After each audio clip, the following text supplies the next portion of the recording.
and welcome back to the Anti-Soviet Republic, the only internet audio blog that will bring you truth about the current geopolitical issues regarding the dying beast that we know as the USSR. And as always, I am your host, Simon Richardson. Today is September 13th, 1992, and well, we do have a few things to discuss which may have come off as a little alarming. Starting off, we have new updates regarding the claims made by President Zhukovsky, who we know is an absolute nutcase. So, what we know as of now is that after President Zhukovsky made those claims about U.S. aggression and colonization of what he calls as Russian America, which is Alaska, it is just a term used by Soviet sympathizers for something that they rightfully gave to us. He said that this aggression and colonization will no longer be tolerated. Now, we all know that happened about 2 days ago, but after these claims, U.S. officials and the United States President tried communicating with the USSR, and as always, there was not much said back to them. Actually, this time, nothing at all.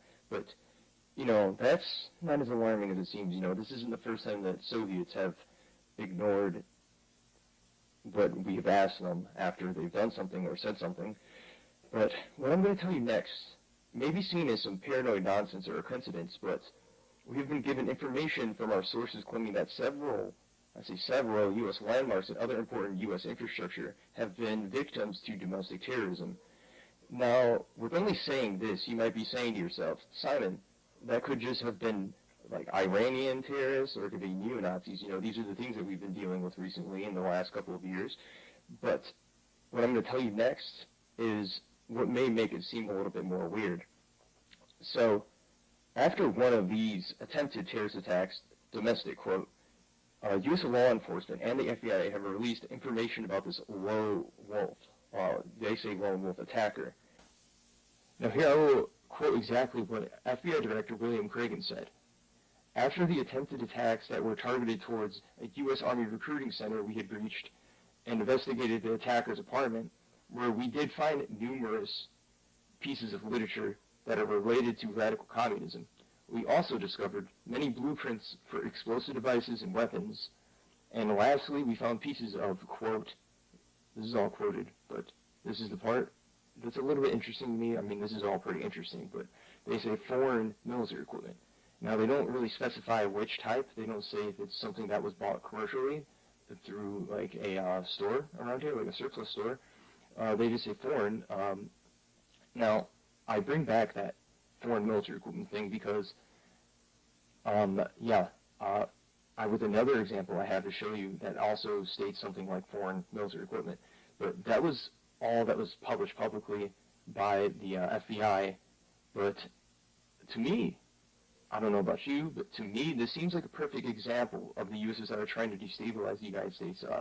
We had that one KGB officer who fled to America and kind of exposed what type of stuff that the KGB and the USSR use or try to do to destabilize the United States.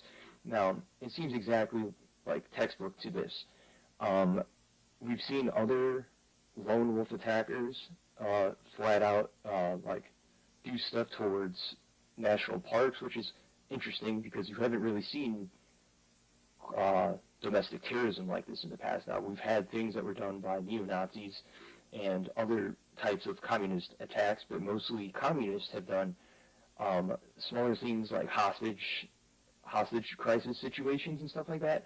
Nothing really has been like trying to burn down buildings or forests, stuff that is quintessential American landmarks. Yes, but I also have some remarks from local police that were in the area of Oregon, which is a very interesting one, saying that they found unknown electrical military equipment left around public, national parks there, or state parks. These all just seem to tie together at what might be the beginning of something strange. If you ask me what I think, well, I believe that the government actually needs to take these attacks seriously before something catastrophic happens. Now, imagine if we don't catch one of these people before something big happens. Now, I believe that it's going to lead to something that destroys our infrastructure, like I was saying, because they have found attempted attacks at infrastructure like our power grid systems. And that is all I have to say for now. but we will be back after these short commercials.